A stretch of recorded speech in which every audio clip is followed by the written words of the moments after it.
Hey guys, how's going on this project. मैं फिर से आ जाऊँ एक अमेजिंग नए वाला व्लॉग के साथ। मैं अब जा रहा हूँ हैदराबाद, और ये वैसे कोई टूर वाला व्लॉग नहीं होने वाला है। मेरा जॉब पोस्टिंग हैदराबाद में हुआ है, तो अभी के लिए मुझे हैदराबाद शिफ्ट करना होगा कोलकाता से, और इसीलिए मैं अब जा रहा हूँ हावड़ा स्टेशन की ओर। और हावड़ा स्टेशन से हम फलकनुमा एक्सप्रेस पकड़ेंगे जो हमें सिकंदराबाद तक ले जाएगी, और वहाँ से हमें जाना है हमारे जॉब लोकेशन पे। ये मेरा फर्स्ट टाइम होने वाला है जब मैं अकेला ट्रैवल कर रहा हूँ ट्रेन कोचेज़ में। सो ऑब्वियसली एक एक्सपीरियंस अलग सा मिलने वाला है। उसके साथ इस बार मैंने थर्ड एसी इकोनॉमी कोचेस में बुक किया है, क्योंकि बाकी सारे कोचेस फुल थे।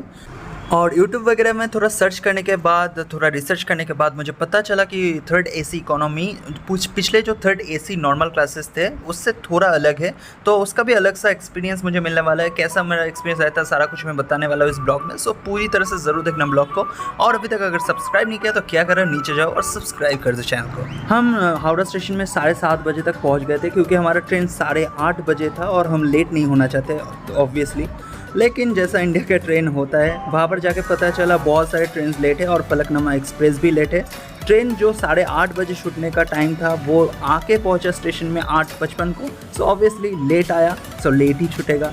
सो और क्या कर सकते हैं, फिर हम जाए और ट्रेन में चढ़ गए, हमारे सीट में जाकर बैठ गए। मेरा इस बार का सीट था साइड अपर। मैंने साइड लोअर बुक करने की ट्राई किया था, लेकिन नहीं हो पाया, साइड अपर मिला है मुझे। और फिर मम्मी पापा को मैंने बाय बाय किया। ट्रेन जब चलने लगा 9:16 बजे बज चुके थे, तो ऑब्वियसली ट्रेन लेट छूटा। तो ये भी मुझे पता था कि कल मतलब जब मैं पहुँचूँगा सिकंदराबाद वो भी लेट ही होगा। मैं ये ट्रेन बुक कर रहा था। बहुत लोगों ने मुझे बोला था कि थर्ड एसी से थर्ड इकोनॉमी बहुत ही ज़्यादा अलग होता है। क्या अलग होता है, क्या चीज़ें ख़राब होती है, उसमें से एक है जगह बहुत ही कम होता है। आप देख सकते हो बहुत ही नैरो स्पेस है, और ऊपर हेड स्पेस बहुत ही ज़्यादा कम होता है। अगर मैं खुद दिखाऊं तो मेरा भी हेड स्पेस आप देख सकते हो बहुत ही ज़्यादा कम है।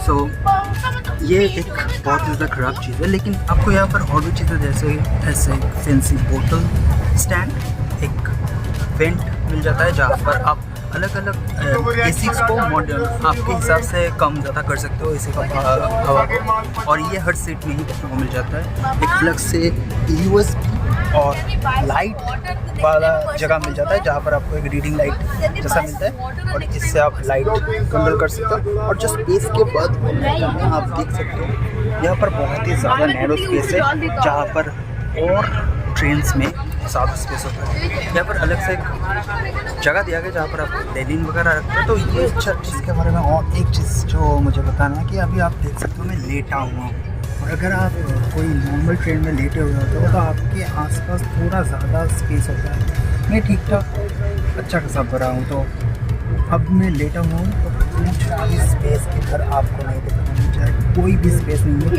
तरह से। आप बोल सकते हो एक कॉम्पैक्ट सा बनाया गया है। जो सीट्स हैं वो छोटे हैं दूसरे एसी थर्ड एसी से। सो ये भी एक चीज़ है जो मुझे पसंद नहीं है। और एक चीज़ यहाँ का जो नल है वो जो मैंने रिसर्च वगैरह किया था, जो मैंने वीडियोस वगैरह देखा था थर्ड एसी और इकोनॉमी के जो कंपैरिजन वीडियोस, उनमें जो नल थे थर्ड एसी इकोनॉमी में वो पैरों से ऑपरेट होते थे, आपको हाथ यूज़ करने की ज़रूरत नहीं होता था। लेकिन यहाँ पर जो मैंने अभी जो नल यूज़ किया सामने का मिला, वहाँ तो कोई पैरों का फैसिलिटी नहीं था, और आपको हाथ से ही यूज़ करना होता है। जैसे पुराने वाले जो ट्रेन में होते हैं हाथ से आप पुश करते हो तो पानी आता है, वैसे ही। इसके अलावा उतना ज़्यादा कुछ मुझे प्रॉब्लम अभी तक तो नहीं। अगर होता है तो ज़रूर बताऊँगा, ब्लॉग तो इसीलिए बना रहा हूँ, तो पूरा जर्नी ज़रूर आपके साथ शेयर करूँगा। वैसे ये मेरा फर्स्ट टाइम है अकेला ट्रैवल कर रहा हूँ। लाइक अकेला तो नहीं हूँ, मेरे दोस्त दूसरे कमरे में हैं, लेकिन फ़र्स्ट टाइम ऐसा है कि एक कमरे में मैं अकेला ही हूँ, मेरे मम्मी पापा भी नहीं, मेरे दोस्त भी। सो एक अलग सा एक्सपीरियंस है। अभी जा रहा हूँ मैं हैदराबाद, ऑब्वियसली आपको पता ही, क्योंकि फलकनुमा में। और मम्मी पापा से बाय बाय करके जाना पड़ा। अभी कुछ दिन बाद, 1-2 महीने बाद फिर से मम्मी पापा से मुलाकात होगी, इसलिए थोड़ा तो सैड, लेकिन क्या ही कर सकते, जॉब के लिए इतना तो करना पड़ेगा ही ना। सो हैदराबाद में ही अमेजिंग ब्लॉग्स में ज़रूर लाऊंगा, तो उसके लिए ज़रूर चैनल को क्या करना है, चैनल को सब्सक्राइब करो।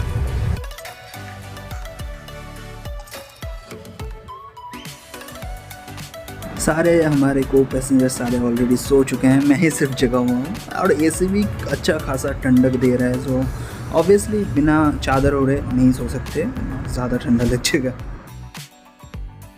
थर्ड एसी इकोनॉमी में आप एक और चीज़ देख सकते हो, ये LEDs जो आपको इंडिकेट करता है बाथरूम ऑक्यूपाइड है या नहीं। सो अब आप अपने सीट से ही पता कर सकते हो कि बाथरूम ऑलरेडी खाली है या नहीं, आप जा सकते हो।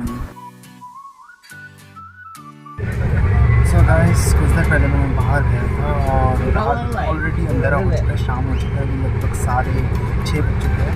और ये मैं ज़रूर बोल सकता हूँ कि ट्रेन बहुत ही ज़्यादा लेट चल रहा है, लगभग 2.5 घंटा लेट चल रहा है इस वक्त, और पता नहीं और कितना लेट होगा। और शायद रात को ये मेकअप करके इतना ज़्यादा लेट, लेकिन पता नहीं कितना ज़्यादा मेकअप कर पाएंगे। और मुझे लगता है सिकंदराबाद कल थोड़ी लेट ही पहुँचेगा ये ट्रेन। सो देखते हैं, बहुत ज़्यादा लेट ना हो। मैंने ब्रेकफास्ट और लंच वगैरह सारा कुछ घर से लाया था, लेकिन डिनर नहीं था मेरे पास, तो डिनर ऑर्डर करना पड़ा ट्रेन से, और ये मेरा डिनर रहा। सो खा लेते हैं, उसके बाद मैं वीडियो ज़रूर डालूँगा, आपको ज़रूर बताऊँगा कैसा ही। मेरा आधा ही खाना हुआ है, तो फर्स्ट इम्प्रेशन अच्छा नहीं है, लेकिन पूरा खाने के बाद पूरा पसंद। अभी खाना खा के मैं उठा हूँ, अभी बाहर प्लेट लेके आया। सो जैसे कि मैं बोल रहा था, खाने के बीच में ही वीडियो बना ली। खाना उतना कुछ खास मुझे लगा नहीं, लेकिन खाने में चीज़ें बहुत सारे थे। मैंने एक राइस लिया था, 130 रुपीज़ लगे थे मुझे, और उसमें आपको दाल, राइस, 2 रोटी, एक राइस लिया तो एक तो मिलेगा ही, और उसके साथ आपको लौकी आलू की सब्ज़ी और सलाद भी मिलता है, उसके साथ ये चटनी। ऐसा खाना खाओगे तो बचाने के लिए चटनी तो चाहिए। सो ये सारी चीज़ें मिलता है, लेकिन उतना कुछ खास टेस्ट नहीं था उसका, और रोटी बहुत ही ज़्यादा मोटा था। राइस ठीक ठाक था, और बाकी सारी चीज़ें ठंडी थी। तो इस हिसाब से अगर आप तो ले सकते हो। वैसे उतना कुछ ज़्यादा खा सकते हो, लेकिन आप खा सकते हो, बोल सकते हो अगर आपको भूख लगी तो खा सकते हो। सो गुड मॉर्निंग गाइस, अभी मैं उठा हूँ और ट्रेन अभी भी लेट ही चल रहा है। सो चलिए बाहर जाके देखते हैं नज़ारा कैसा है।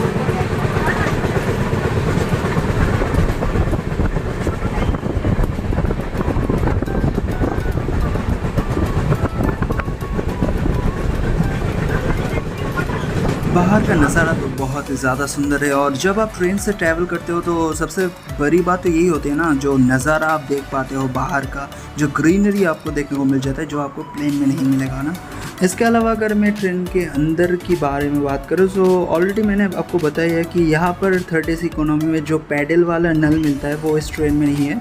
यहाँ पर आपको पुराने थर्ड एसी वाले नल ही मिलते हैं, जो आपको हाथ से ऑपरेट करने होते हैं। सो गाइस, अभी 10:30 बज चुके हैं, जो कि हमारा टाइम था सिकंदराबाद पहुंचने का, फलकनुमा एक्सप्रेस का। लेकिन ऑब्वियसली हावड़ा से ये ट्रेन 2 घंटा लेट से छूटी है। सो ऑब्वियसली लेट तो होना ही था, और हमारा ट्रेन अभी तक लगभग 2 घंटा ही लेट चल रहा है।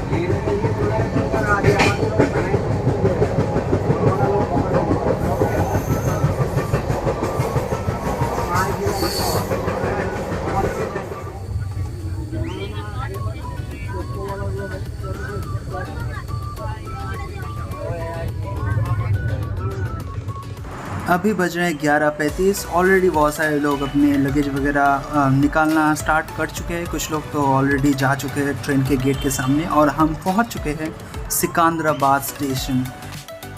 सिकंदराबाद स्टेशन में उतरने के बाद हमने अपना सारा कुछ लगेज वगैरह उठाया और चल पड़े स्टेशन नंबर 1 की ओर, क्योंकि वहाँ से हमें मेट्रो पकड़ना था और चलना था रायदुर्ग की ओर।